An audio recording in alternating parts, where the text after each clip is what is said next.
Good day guys, I'm very happy to have acquired another creator's model, and at a very good price. This is the recent reissue Zinogre, and it's a little unusual because I ever really only buy dragons and wyverns from the Monster Hunter series.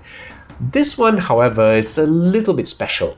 It's not exactly a wyvern or dragon obviously, but I want to say a hybrid of sorts. Hey, we've had dinosaur hybrids on this channel, so I'm sure we can tolerate a dragon hybrid. I don't know much about mammals, certainly not as much as I would like, but one that I've always been fond of is the wolf. An early love of the animal comes from many sources: documentaries, Jack London's books like White Fang, and even game book series Lone Wolf. I've always been a bit of a loner, so the idea of a lone wolf was very appealing. I do hope one day I'll be able to afford to adopt a wolf.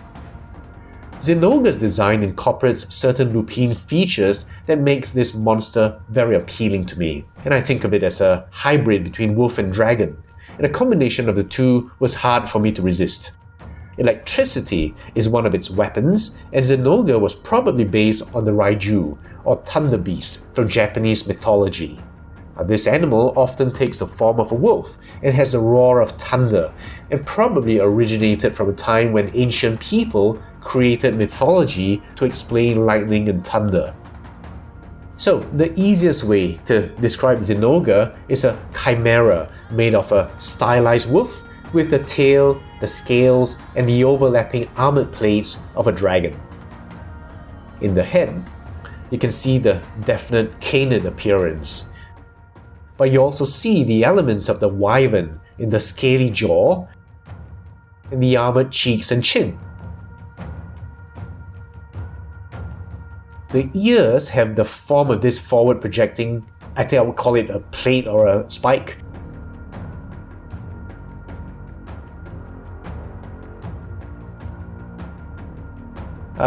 Which are also the beginning of the plates.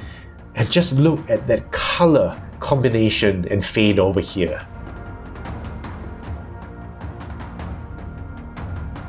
You have the furry mane,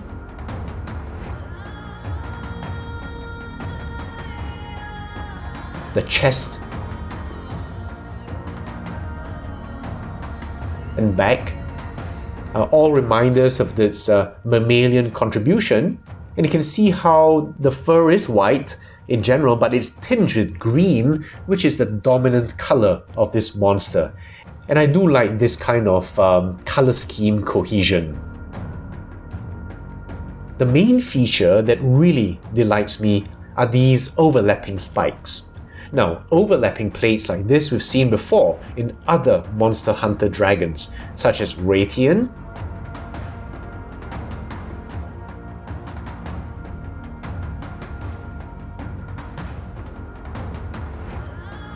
and Rathalos.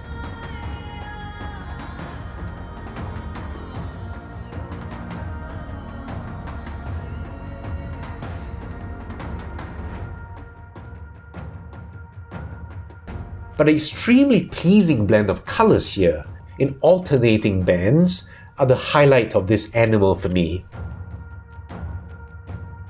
Now, I've mentioned elsewhere that I'm partial to banded patterns, so it's hardly surprising. The alternating bands and the color transitions are pleasing enough, but when you add to that the way they flow in separate groupings, you've got something doubly pleasing. First, you have the first group,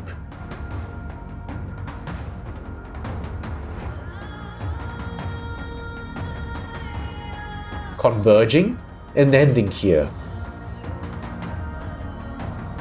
Then you have a next pair that begins outside of that, then diverges,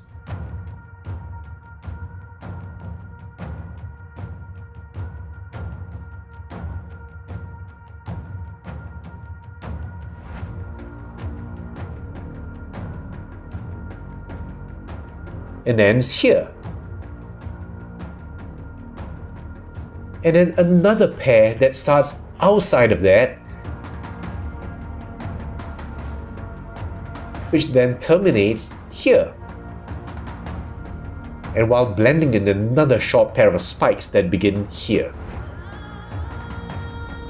And this flowing design is just so aesthetically pleasing to me. Filling in the spaces, you have the fur, again a reminder of the mammalian aspects of this monster.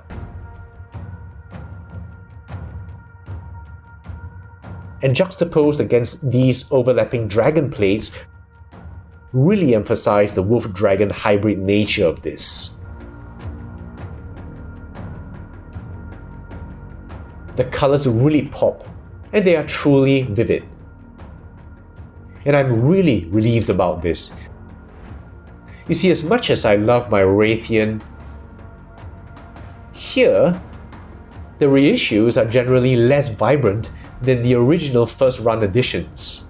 And you expect this in mass-produced figures, but in my opinion, when you reissue a special like this, there's really no excuse for any shortfall. Now this alternating motif is echoed here in the forearms, the mammalian fur topping off these very reptilian features, and here too in the feet. These unique outer claws are also seen here on the ulnar side.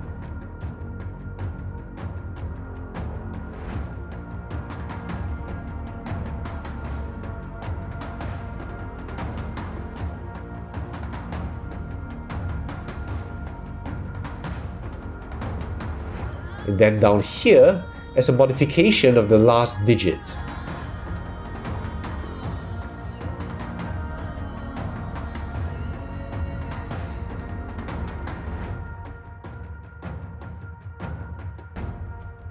The rest of the integument is a scaly green, and here's my only gripe. I wish they'd done more to add interest and layering to the green portions in the lats here. As it is, they look rather plain and boring with a single flat wash. Even in the arms here you get more variety.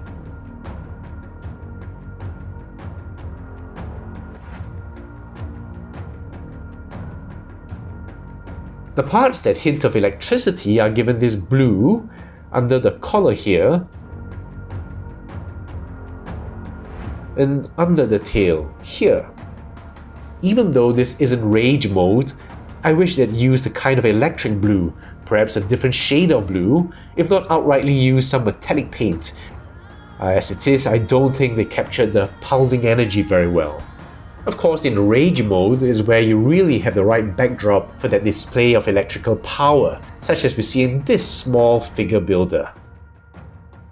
And even without this, some metallic paint, like you see here in these claws, would be nice.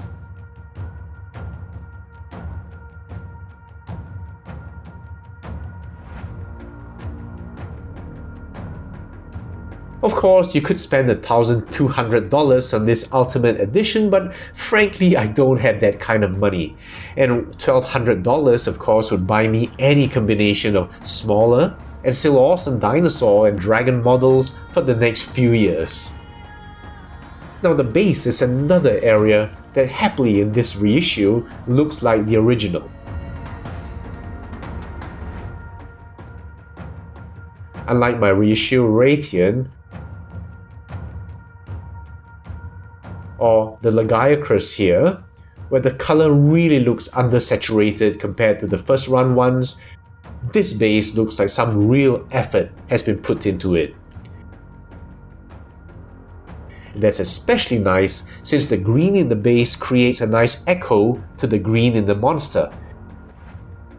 And from the front, there's almost a kind of a ring effect here. And it's nice that this color does top off a sculpt that, while still quite simple, is really actually pretty detailed, as you can see in this once over.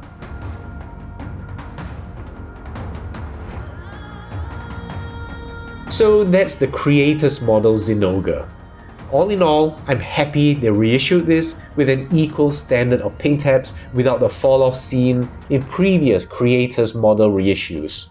and for the price, I really can't complain, especially as before this, just look at these ridiculous prices here. Now I refuse to pay those prices, and my patience has really paid off. My suggestion is look at Japan and order directly from there. The only challenge might be the shipping costs and/or the time to get to you, but in my case, it was really much cheaper, and I think there's a margin of safety that I'm at least getting an original product. So that's it for this review. Have a great week ahead, and I'll see you soon with another video.